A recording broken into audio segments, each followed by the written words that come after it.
Hey Sharpcoat Photo Challengers, welcome to week number 11, the Black and White Photo Challenge. Thank you so very much for participating, and thank you so very much for pressing play. Sorry that the photo critiques are taking a little bit longer to get out this week. I was on vacation for the last week and a half, as many of you well know, and so I wasn't able to do the photo critiques while I was away. I thought I would be able to. My computer's just not up to snuff. My laptop desperately needs to be upgraded, so there it is. So I'm really looking forward to take a look at what shots were submitted this week. A lot of new contenders, a lot of new submissions, a lot of people participated, so let's just jump right into Peter Szabo. Thank you very much for submitting this week, Pete. I appreciate it. Martian lights. Couldn't resist the contrast of the alien-looking lights against the dramatic pre-sunset clouds. Nice composition that you got going on there. Nice of you to notice a moment that you had to capture on camera. I'm just going to try and find your comments. There are your comments. Okay. All shots. I have a bad setup here. My camera's blocking my screen. All photos shot specifically for this black and white photo challenge. Good on you. I'd love to hear any tips you have about how to anticipate how much contrast a subject will show before converting to black and white. Well, very good of you to ask that question. That's a good question to ask. Honestly, you do start to see the world better in black and white the more that you take shots and convert them to black and white. I hate to give such a bit of a douche answer and saying that with time it will you get better and better at it, but there is actually a cheater's way to do it if you want. On some DSLRs, not all, you do have the ability to shoot black and white in camera.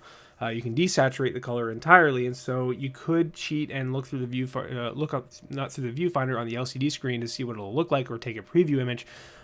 Or you can just study the world around you in terms of light. Try not to let color distract you. If something is a bright red, it may not come out as a bright part of your image in a black and white. So that's really all I can really offer. Sorry, that's kind of some BS advice, but you do start to learn more as you shoot more and as you do more specifically black and white photography. You will notice the differences in light in your composition, in your image before you take it. So you'll recognize a good black and white before you take it. Couldn't resist the okay. So yeah, we got lights here, alien-looking lights against the dramatic pre-sunset clouds. Awesome. And also very daring when you take a shot of a sunset or take a shot of basically a sky and then convert it to black and white. Oftentimes you will lose all that lovely color, but here you notice see, you've already got this. You've already got the ability to notice a black and white because you notice all the clouds in the sky. Otherwise, with no clouds, it'd be a lot of emptiness and wouldn't make the photo anywhere near as good. So good on you for noticing all the clouds in the sky there. And all the lights, I dig it very much, actually. That's a nice looking shot, and it converts very nicely to black and white. All the the lights in the sky here come out as pure black, or not pure black, but blackness against the brightness of the sky, and there's still a little bit of gradient to the sky itself with the clouds. So I dig it. Road to somewhere. The dramatic pre-sunset clouds on Watson Road in Guelph. Cool. Not nearly as strong as your last one, and I'll explain why. What is the main subject here? There's a lot going on here. So what is my eye supposed to go towards? I realize that when you take an image, it's the whole of the image. So you may argue, well, you're supposed to look at the whole thing in its entirety. Well, yeah, but you do also need something for your eye to go towards, to be led to. So here I'm not quite sure what is going on with the tree here, the power lines and the clouds in the sky and the street sign here. There's nothing for my eye to really settle on. If you're focusing on the clouds, then all this stuff here below is just distracting. Sorry. So not nearly as solid as this one here. Here, there's less going on. It's just lights, clouds, a little bit of the landscape here. That's it. So that is what makes that one particularly strong. Here, a bunch of stuff that's going on, so it's a little bit too busy for mine eyes anyways. River flow. Cool. Oh yeah, look at this beautiful, beautiful texture. Oh Lord, I love this. I love this. This is what really gets me going for black and white images. I love this because otherwise with color, it may look kind of pretty, but as soon as you convert it to black and white, look at all the character that comes out, and the mess of the woods here, of all the dead branches and trees, and then the flowingness, the ripples of the water, everything just comes right out.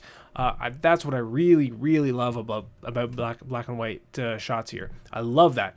And you shot this one, it was at 2.8. I would have upped that, you closed that aperture up, so you shot at a higher f-stop, because then you would have gotten more of this image just in clear, sharp focus. There's so much detail to be to get sharp focus on.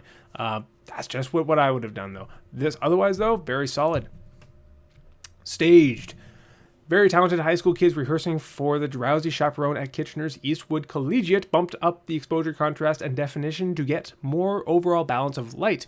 Okay, very cool.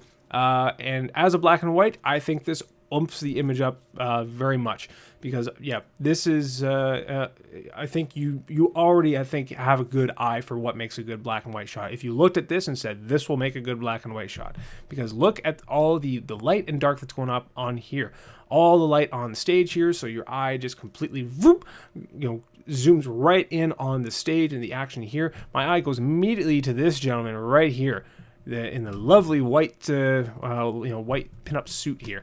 But you don't lose all of these people down here. It doesn't become too busy that they become distracting. They just become part of the dark parts of the image here. So you have this sandwich of like dark on top, dark on bottom, and white in the middle. This is an Oreo. You got an Oreo image here. That is what I'm going to call it. Nicely done. I dig that one. School days. Before I entered the high school, I imagined this might provide nice contrast and perspective for a black and white shot. So you already thought of this before you took it. You thought this might make a good black and white image. Cool, very cool. And not much going on here. I'm trying to pinpoint exactly what is missing. You're shooting at 33. Maybe that might be part of it too, because go more wider angle. Open that up to 28 if you can, because again on the 60D that 33 becomes, or maybe that is the 28 being calculated. I don't know. Let me check my math here. I'm trying to think of the crop sensor multiplication. So when you choose 50 mil, for instance, you have to multiply that by 1.6 on the 60D, and then that's what you're actually shooting at, because the 60D has a crop sensor. So I'm not sure if the stats that Flickr is giving me here is okay. So this was at 33. That you had it set on 33, because otherwise, if you had it open to 28, it actually would have been 44. Because 28 times 1.6 is 44 mil. So I would have opened it up a little bit more, try to get a little bit more room here, because the character itself here is the hallway. So you want to be able to get as much of it in there as possible. That's just what I would have done though. Otherwise, as a shot of the hallway, there's a lot of light and dark going on here. I think black and white serves the photo a lot better than it would in color. Those are my thoughts. Them's be my thoughts on that. If I were to pick a favorite, definitely Riverflow. Definitely Riverflow. It has a lot of what I love in a black and white image in this black and white image. So thank you very much for submitting this week, Pete. I really appreciate it. If you want to get more info on the Sharp Goat photo challenge, or get more people in on it, because I love having more people submit each week, send them over to sharpgoat.com/blog. There they can get more info on each week's challenge, the critiques, and tips on photography in general. So thank you once again for submitting this week, Pete, and we'll see you next time.